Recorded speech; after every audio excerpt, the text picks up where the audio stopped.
The life of Gandhi. On a serene morning of October 2, 1869, in the coastal town of Porbandar, Gujarat, a child was born who would one day alter the course of history. Mohandas Karamchand Gandhi entered the world as the youngest son of Karamchand Gandhi, the Diwan, chief minister of Porbandar, and Putlabai, a deeply religious woman from a wealthy Vaishnavite family. His mother's unwavering faith and devotion shaped his early years, instilling in him the values of self-discipline, piety, and compassion. Mohandas grew up listening to the tales of Shravan Kumar's filial piety and King Harishandra's relentless pursuit of truth. These stories left a profound impression on his young mind, reinforcing the belief that honesty and duty were virtues worth upholding at any cost. Despite being born into a family of influence, his childhood was not without its challenges. At the tender age of 13, he was married to Kasturba, a girl of the same age, in a traditional arranged marriage. This early union momentarily disrupted his studies, as he grappled with the responsibilities of marriage while still navigating the world of childhood.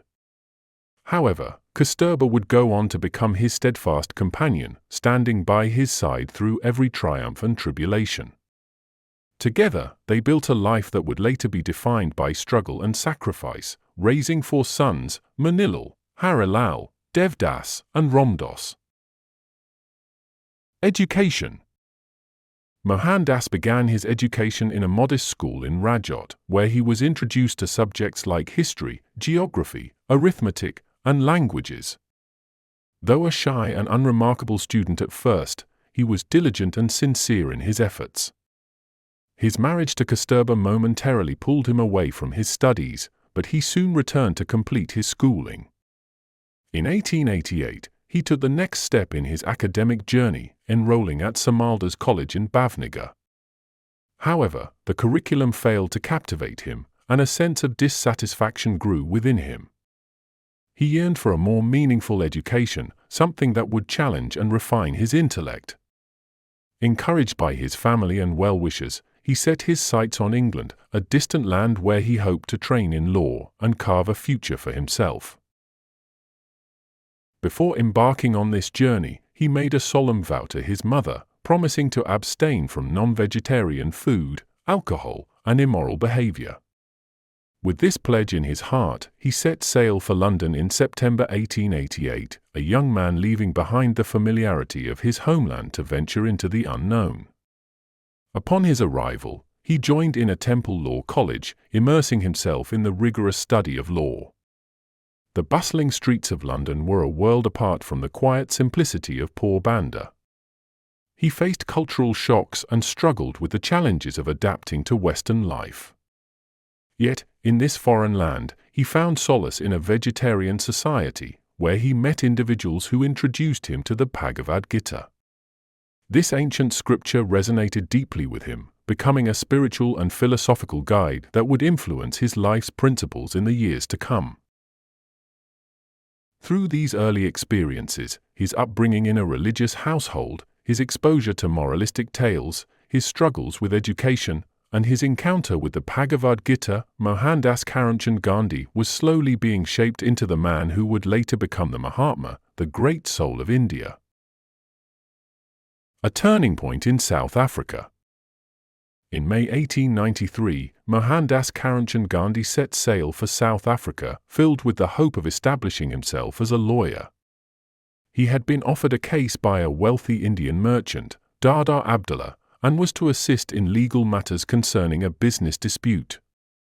For the young barrister, this was more than just a professional opportunity, it was a chance to prove himself in an unfamiliar land. However, the land that greeted him was far from what he had expected. South Africa was a country deeply divided by racial prejudice, where Indians and Africans were treated as inferiors by the ruling white minority. The harsh reality of racial discrimination struck him almost immediately.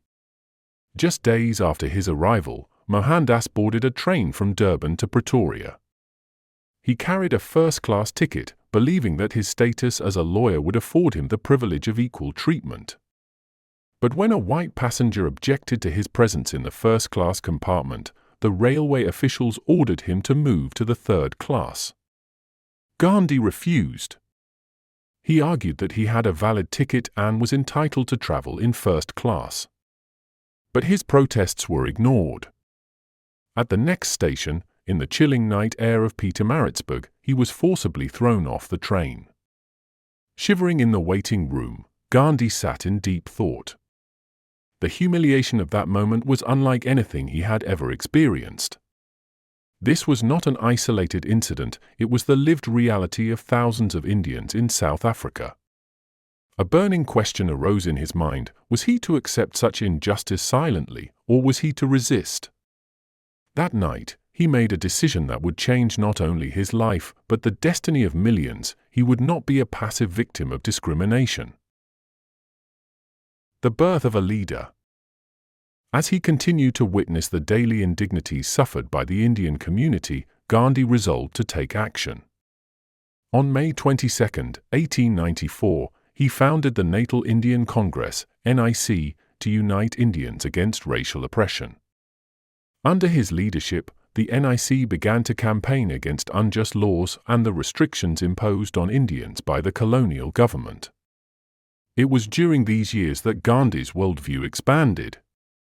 He delved into various philosophical and religious texts, seeking wisdom to guide his struggle. One of the texts that deeply influenced him was the Tirukkural, a classic Tamil literary work filled with teachings on virtue, justice, and ethical governance. The Tirukkural reinforced his belief in truth, righteousness, and the power of moral resistance. The idea of Satyagraha. By 1906, Gandhi had become the acknowledged leader of the Indian community in South Africa. When the colonial government passed a humiliating law requiring all Indians to carry registration certificates and submit to fingerprinting, Gandhi saw it as an assault on the dignity of his people. He knew petitions and appeals would not be enough. It was time for direct action. Gandhi introduced the concept of Satyagraha, a form of non-violent resistance based on truth and moral force. He urged Indians to defy the unjust law peacefully, refusing to register and accepting the consequences of their actions with courage. Thousands joined him, prepared to face imprisonment rather than submit to tyranny. The movement escalated in the coming years. Gandhi and his followers endured police brutality, arrests, and hardships, yet they remained steadfast. Even when violence was inflicted upon them, they did not retaliate. Their resilience and discipline shook the very foundations of South Africa's discriminatory system. Finally, after years of struggle, a compromise was reached in 1914. Gandhi negotiated with General Jan Smuts, and the most oppressive laws were repealed. This was a significant victory, proving that moral force could overcome brute strength. A changed man returns to India. After 21 years in South Africa, Gandhi was no longer just a lawyer, he was a leader, a strategist, and a visionary. The battles he fought in South Africa had transformed him. He had witnessed oppression, resisted injustice, and mobilized a community. He had tested his ideas of truth and nonviolence in the real world, and they had proven effective. In 1915, when he stepped onto the soil of his homeland, he was not the same Mohandas who had left years ago. The struggles in South Africa had given him a new mission, a new purpose. The experience had prepared him for an even greater fight, the freedom of India. Role in the Indian independence movement. When Mahatma Gandhi returned to India in 1915, he was no longer just a barrister, he was a seasoned leader who had tested his methods of resistance in South Africa. Yet, he did not jump into politics immediately.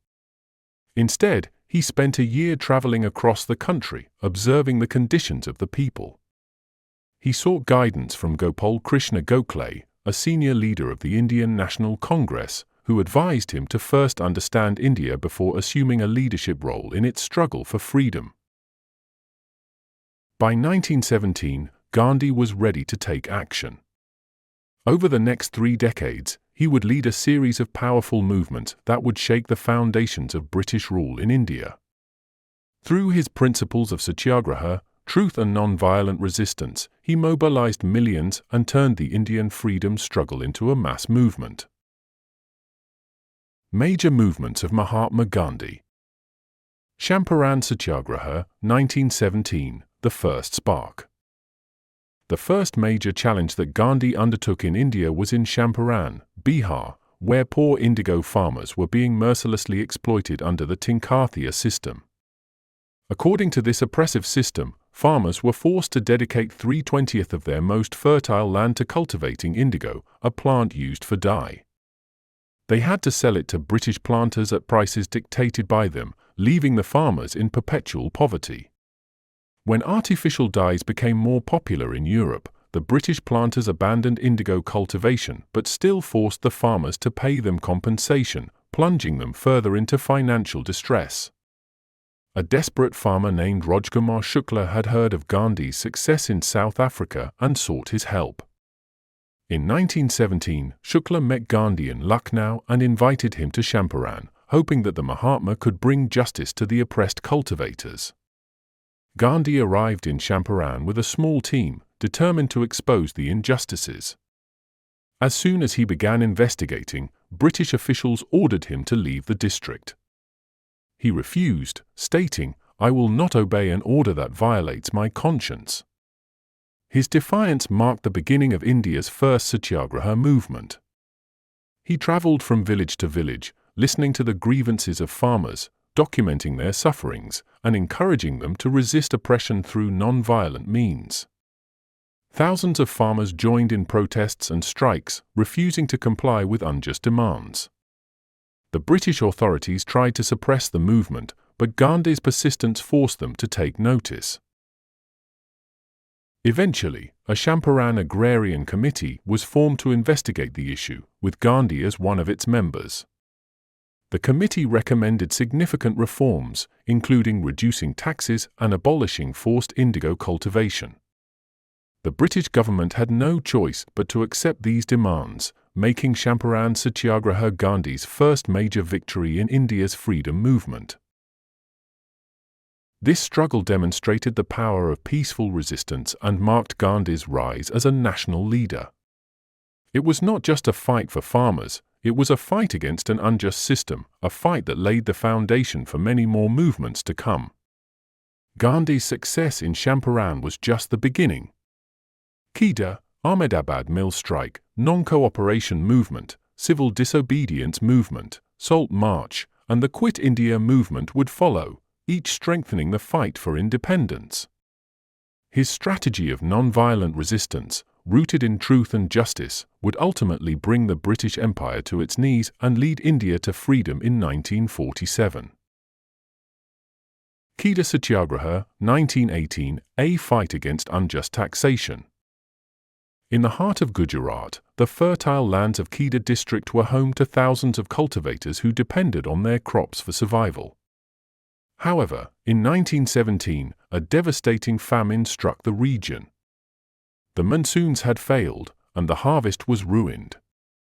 The farmers found themselves trapped in a cruel reality. Without a yield, they had no food, no money, and yet, the British government still demanded full payment of land taxes. Among the voices of despair was Mohanlal Pandey, a local activist who understood that the villagers could not possibly pay their dues. He took it upon himself to lead a campaign for tax remission, arguing that the farmers should not be forced to pay taxes when they were on the brink of starvation. But despite numerous appeals, the colonial administration remained unmoved. The British officials showed no mercy. Those who couldn't pay had their land seized and property confiscated. Realizing that the struggle needed a stronger force, Pandey turned to Mahatma Gandhi, who had recently gained national attention after his success in Champaran Satyagraha. When Gandhi arrived in Kheda on the 22nd of March, 1918, he saw the distress firsthand. Moved by the plight of the farmers, he decided that only Satyagraha, a non-violent, collective resistance, could break the chains of injustice. The Satyagraha begins. Gandhi called upon the farmers to refuse to pay taxes as an act of civil disobedience. He encouraged them to remain fearless in the face of British threats. "They can seize your cattle, your land, your homes," he told them, "but they cannot take away your courage." His words ignited a spirit of defiance among the people. To strengthen the movement, two other prominent leaders joined him, Sardar Vallabhbhai Patel and Indulal Yagnik.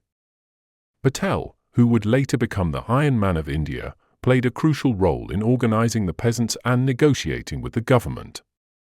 Together, they stood shoulder to shoulder with the farmers, preparing them for the long fight ahead. As the movement gained momentum, the British authorities retaliated by confiscating livestock, auctioning lands, and even harassing villagers. But Gandhi had already instilled a sense of unity and resistance among the people. Not a single farmer caved in. They stood firm, refusing to pay taxes, enduring the hardships with resilience. Victory for the farmers. Months passed, and the pressure on the British government began to mount. The unwavering resistance of the farmers, coupled with widespread national support, forced the colonial authorities to reconsider.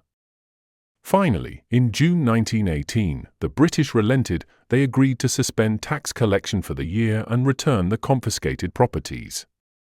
It was a major victory. The Kheda Satyagraha was not just a fight for economic justice, it was a statement that ordinary people could challenge British authority without violence. Gandhi's leadership and the unity of the farmers had triumphed over oppression. This movement cemented Gandhi's reputation as a leader of the masses and brought Sardar Patel into the national spotlight. The success of Kheda would serve as a blueprint for future resistance movements in India's long struggle for independence. The Khilafat movement, 1919 to 1924, a united front against British rule. The flames of anti-British sentiment were rising not just in India but across the world.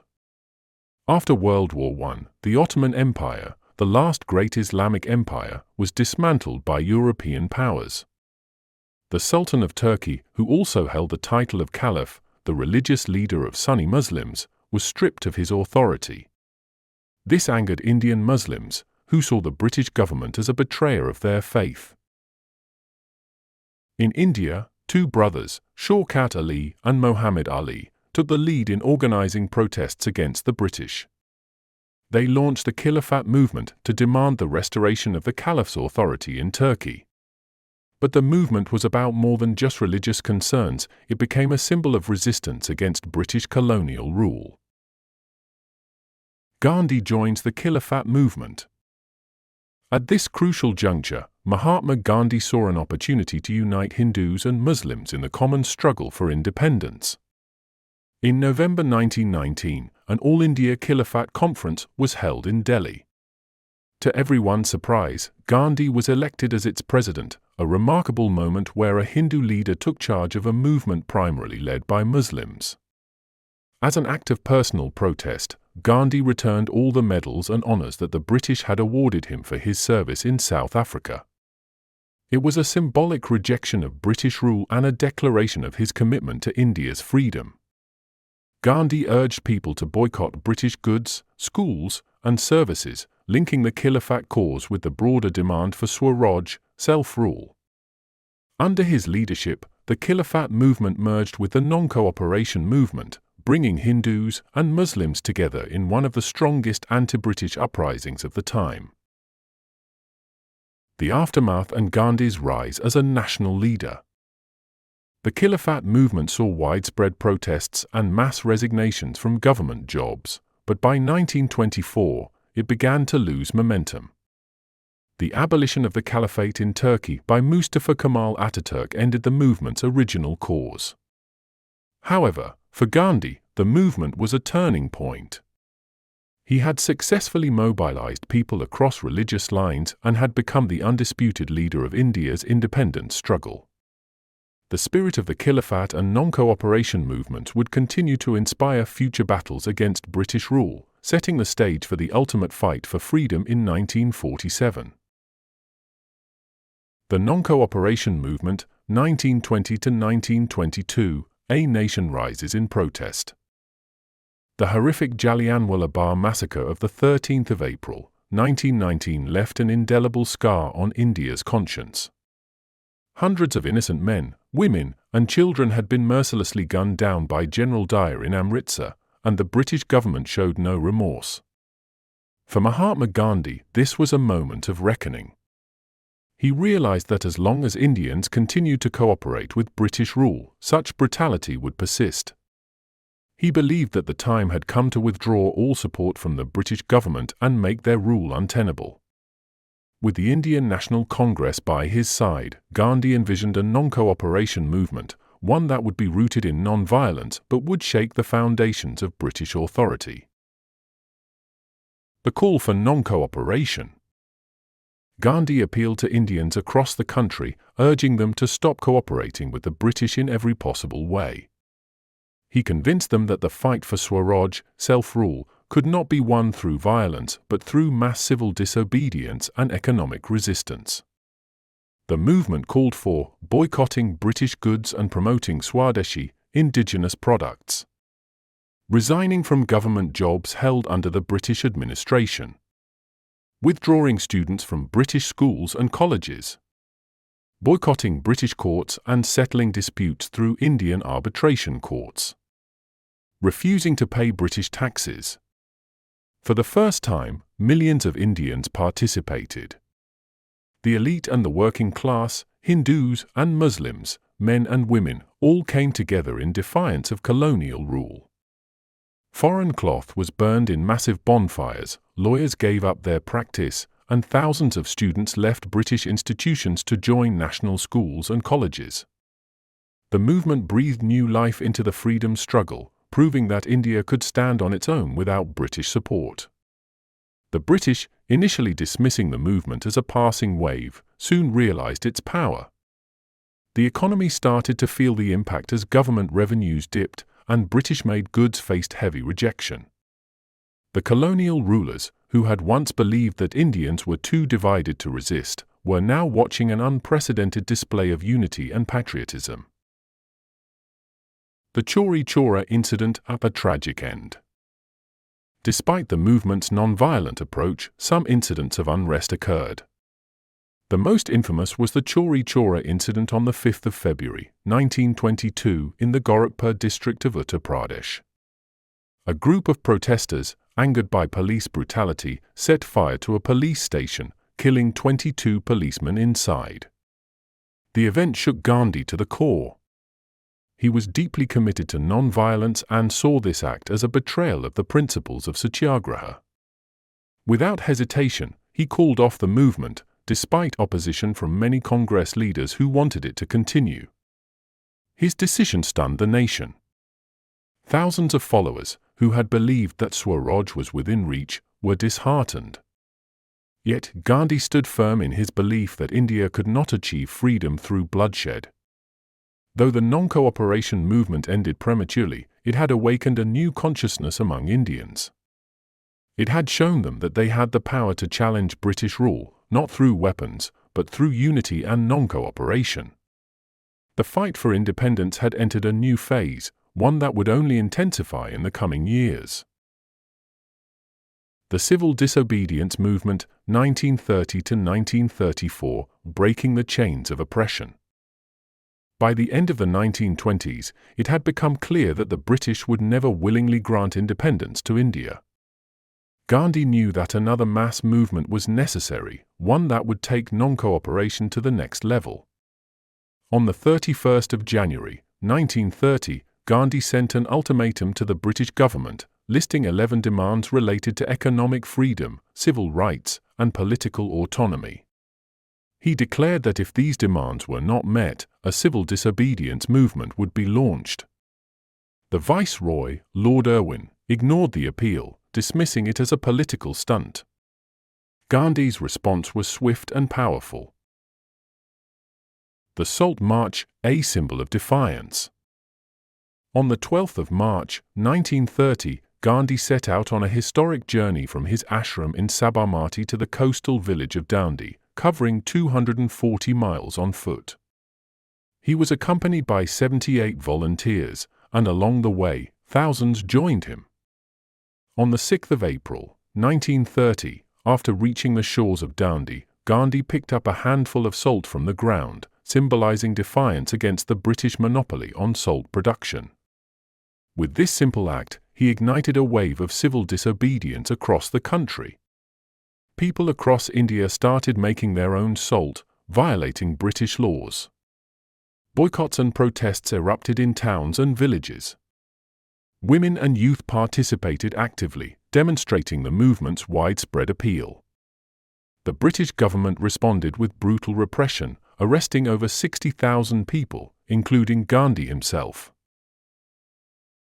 The Gandhian Pact and continuation of the struggle.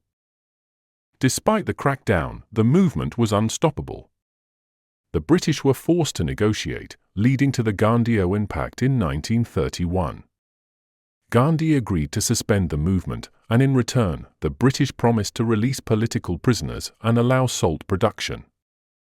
However, the agreement did not grant full independence, and the movement resumed in 1932 with renewed vigor. This phase of the struggle saw increased youth participation, stronger boycotts, and greater international awareness of India's cause. Though the movement eventually faded by 1934, it had shaken the British Empire to its core. The civil disobedience movement was not just a protest, it was a declaration that India would not be ruled against its will. The Poona Pact, 1932, Gandhi's fast for Dalits. By the early 1930s, India's struggle for independence was not just a battle against British rule, but also a fight for social justice within Indian society. While the nation sought political freedom, deep-rooted caste divisions threatened to fracture the unity of Hindus. The question of Dalit representation in politics had become a contentious issue, and two of India's towering figures, Mahatma Gandhi and Dr. B.R. Ambedkar, found themselves on opposite sides of the debate. In 1932, the British government, under Prime Minister Ramsay MacDonald, announced the Communal Award, a decision that sought to grant separate electorates to various religious and social groups, including Muslims, Sikhs, Christians, and the depressed classes, Dalits, then called untouchables. This meant that Dalits would have their own designated representatives, elected exclusively by Dalit voters, rather than being a part of the larger Hindu electorate. To Dr. B.R. Ambedkar, this was a necessary step towards securing political autonomy and fair representation for Dalits, ensuring that they would no longer be dependent on upper caste Hindus for leadership. He saw separate electorates as a powerful tool for self-determination, one that would prevent Dalits from being politically marginalized.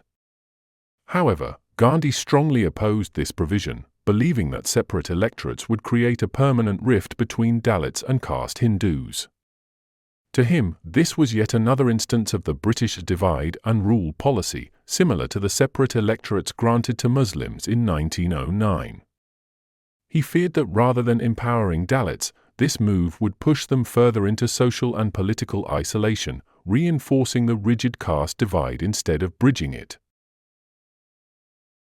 Determined to prevent this division, Gandhi made an extraordinary decision. He announced that he would undertake a fast unto death unless the provision for separate electorates for Dalits was withdrawn.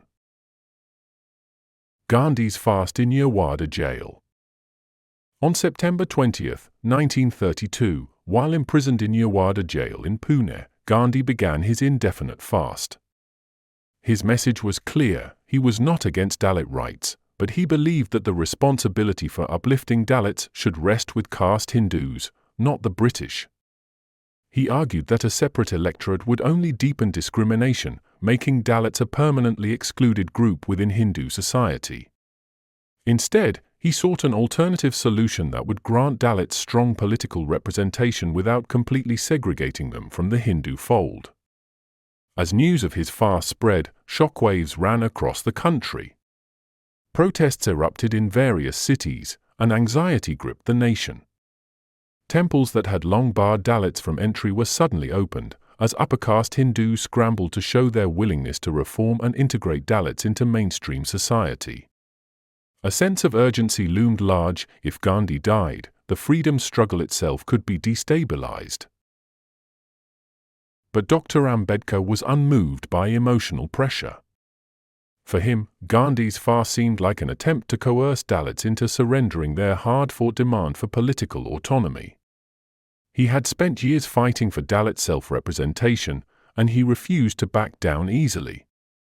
He believed that caste Hindus had a history of oppressing and excluding Dalits, and mere promises of reform were not enough.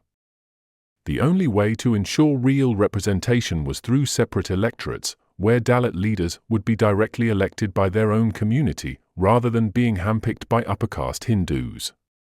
As the fast entered its critical stages, Gandhi's health began to deteriorate rapidly. Doctors warned that his condition was worsening and that he would not survive much longer.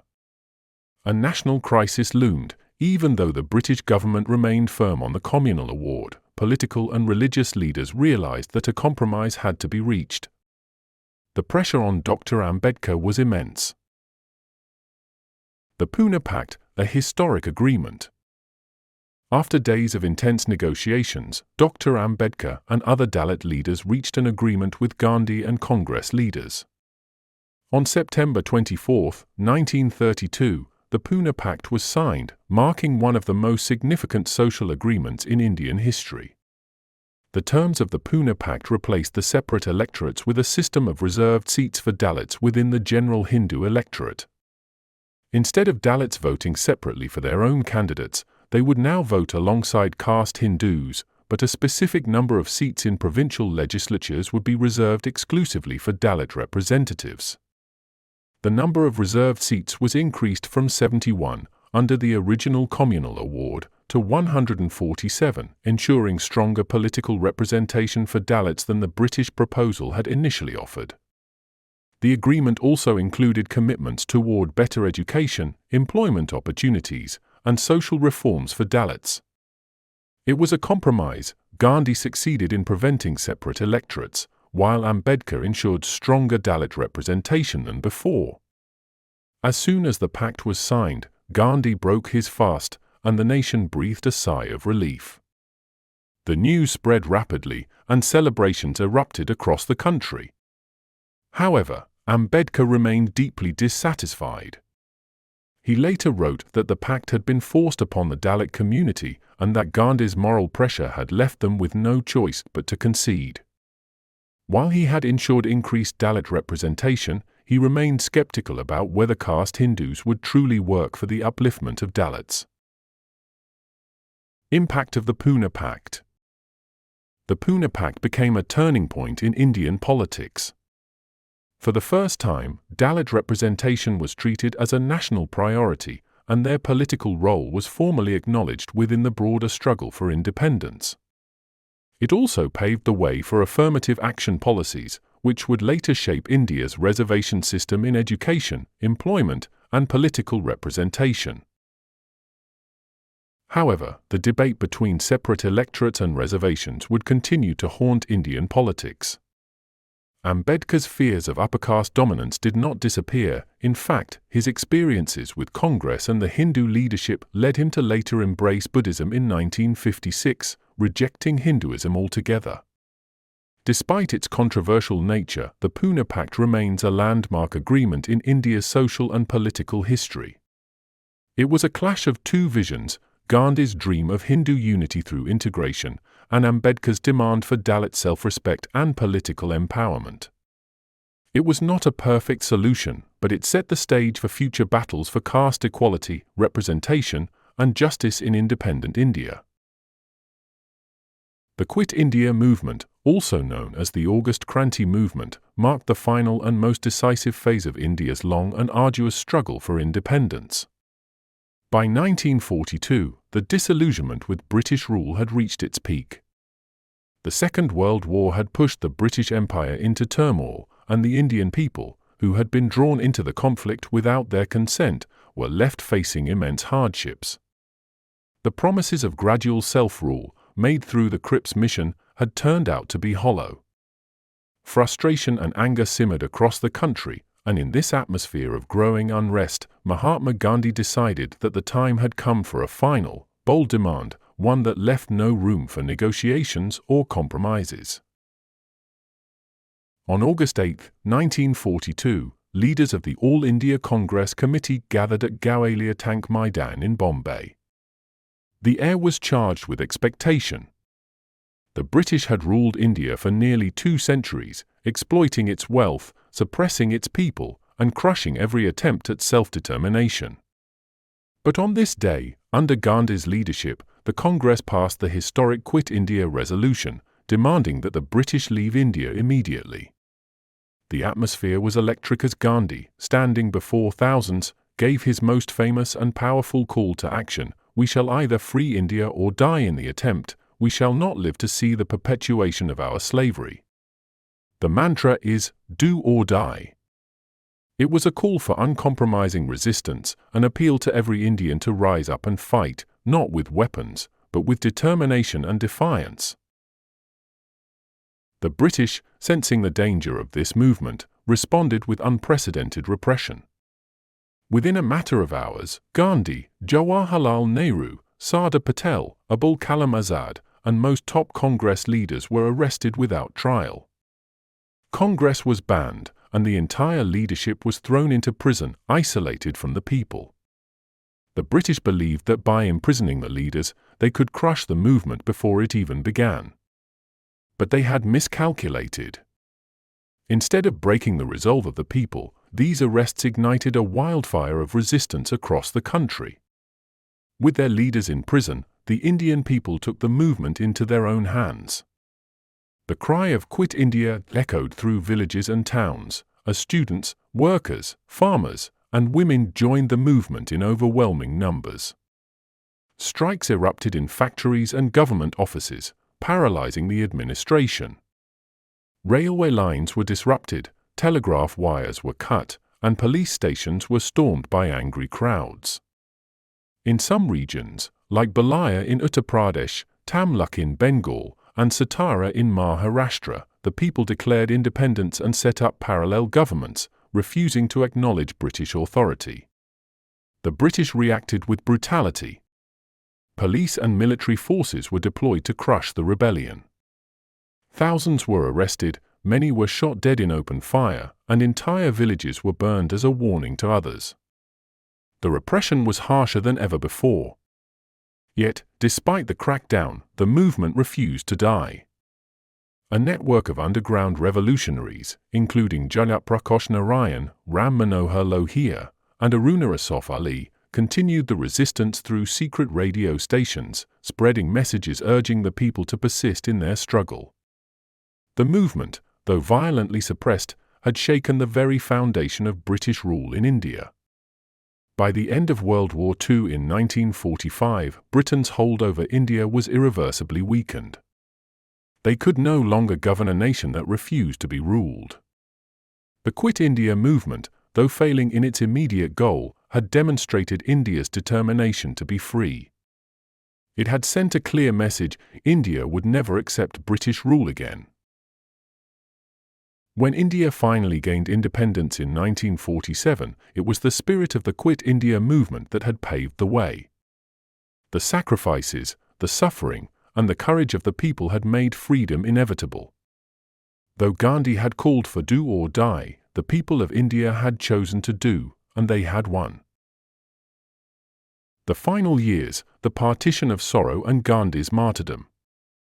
The dream of Indian independence became a reality on the 15th of August, 1947, but it came at a devastating cost. The partition of India and Pakistan led to unimaginable violence, riots, and mass displacement. As Hindus, Muslims, and Sikhs turned against one another, Gandhi was heartbroken. He had envisioned an India where people of all religions could coexist peacefully, but now, the land was soaked in blood. In his final act of service to the nation, he fasted and pleaded for communal harmony. Amidst this climate of unrest, on the 30th of January, 1948, Nathram Vinayak Godse, a radical Hindu nationalist who blamed Gandhi for being too lenient towards Muslims, assassinated him in the compound of Birla House, New Delhi. With the words "Hey Ram" on his lips, the father of the nation fell, but his ideas, his philosophy, and his unwavering commitment to peace and truth continue to inspire generations. Today, Gandhi Smriti stands at Birla House, where he breathed his last, serving as a reminder that one man's belief in truth and non-violence could shake an empire and change the world forever.